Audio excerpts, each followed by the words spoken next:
Bonjour et bienvenue. Aujourd'hui, on se penche sur une phrase un peu choc de l'évangile de Matthieu, celle qui dit « Si ces jours de la grande tribulation n'étaient abrégés, personne ne serait sauvé ». Qu'est-ce que ça veut dire au juste, abréger ces jours? Et pourquoi est-ce que ce serait si crucial? Bonjour.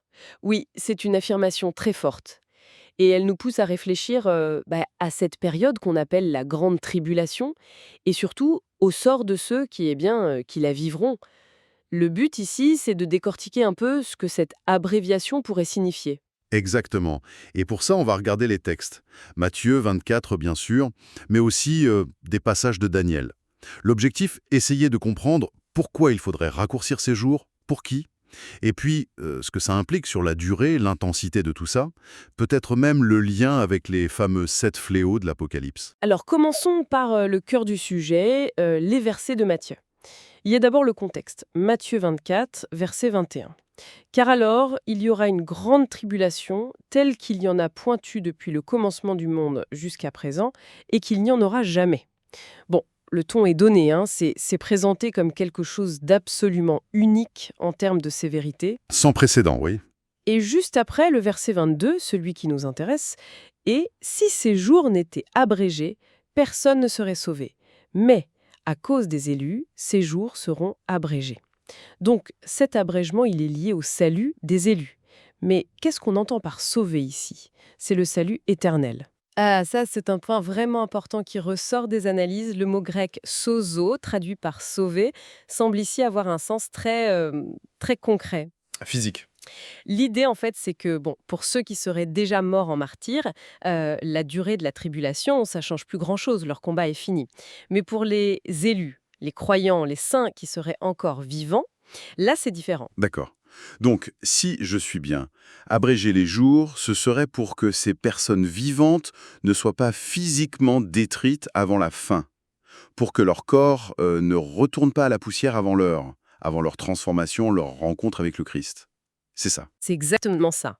Il s'agirait d'assurer leur survie physique jusqu'au bout. L'épreuve serait tellement intense que, sans une intervention divine pour limiter son impact sur eux, même les élus n'y survivraient pas physiquement. C'est cette préservation physique qui est visée par le terme sauver dans ce verset précis. D'accord, ok, c'est plus clair.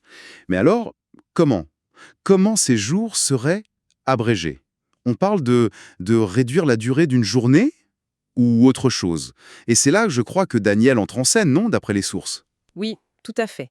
Le livre de Daniel, au chapitre 12, donne des repères temporels assez précis sur la fin. Les versets 11 et 12 sont souvent cités. Le verset 11 dit « Depuis le temps où cessera le sacrifice perpétuel et où sera dressée l'abomination du dévastateur, il y aura 1290 jours. » Ah oui, l'abomination du dévastateur, un terme qui revient. Ça désigne un événement, une profanation majeure, à venir, souvent liée à l'Antéchrist. Un événement qui marque le début d'une période critique. Jésus en parle aussi en Matthieu 24. C'est ça.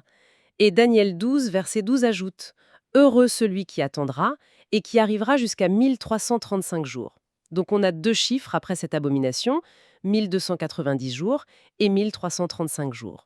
Ça a l'air de fixer un cadre, une sorte de durée maximale possible pour les épreuves. Oui, mais alors, voilà le truc un peu paradoxal. Si Daniel donne des durées fixes, comment comprendre que les jours doivent être abrégés? Si c'est déjà calé sur 1335 jours max, qu'est-ce qu'on abrège? Ça ouvre la porte à plusieurs interprétations, j'imagine. Exactement. Et une première interprétation explorée dans les analyses, c'est que l'abrégement, ça concernerait la durée de l'épreuve ressentie par les élus. Ils ne subiraient pas, disons, la pleine intensité de la persécution pendant toute la durée maximale. Comment ça, concrètement? Ça voudrait dire quoi? Ben, par exemple, la période de persécution vraiment dure pourrait s'arrêter pour eux au bout de 1260 jours. C'est 42 mois, une durée souvent associée au règne de la bête dans l'Apocalypse, ou peut-être 1290 jours, comme le chiffre de Daniel. Ça ferait une réduction de 75 ou 45 jours par rapport à la fin, aux 1335 jours. Et pendant le reste du temps, jusqu'au 1335e jour, il serait quoi? En sécurité? Protégé? C'est un peu l'idée, oui.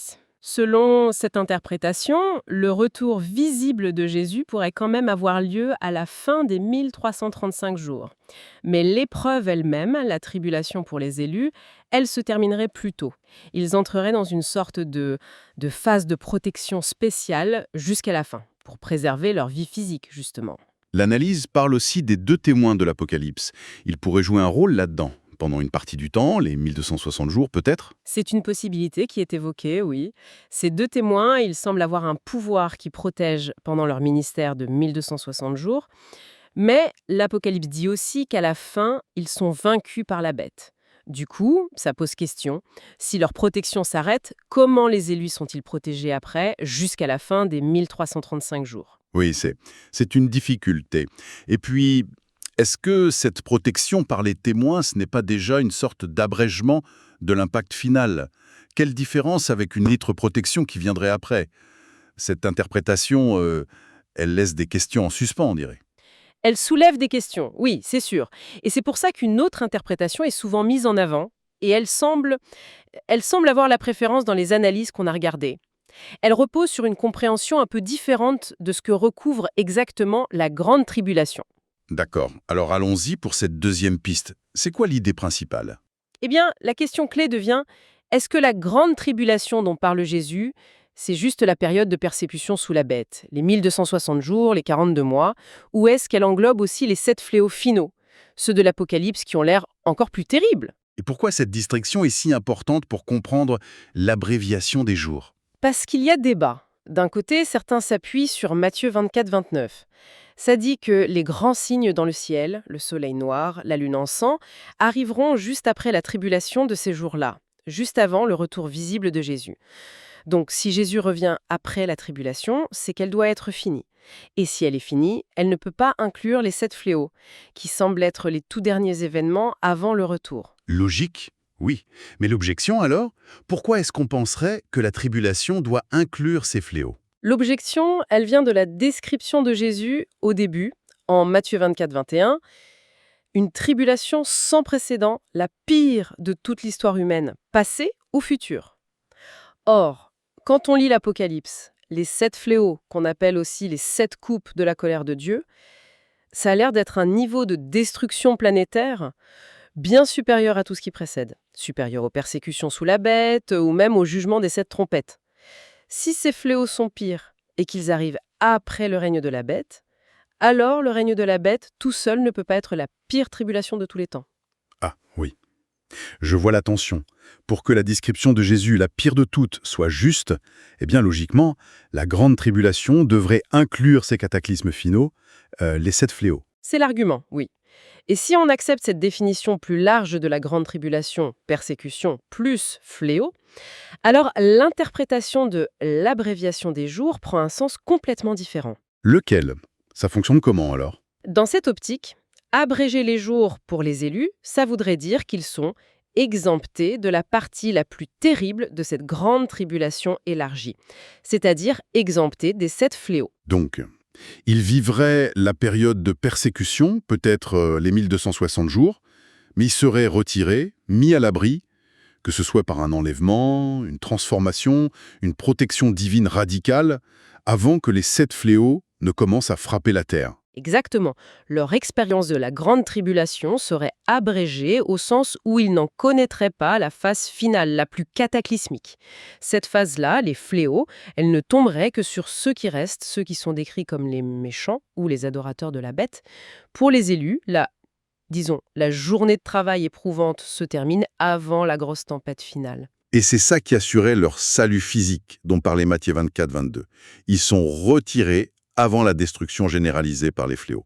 Effectivement, cette lecture semble réconcilier à la fois la question de la pire tribulation et celle de l'abréviation. C'est l'avantage de cette interprétation, et c'est sans doute pour ça qu'elle est souvent préférée dans les analyses.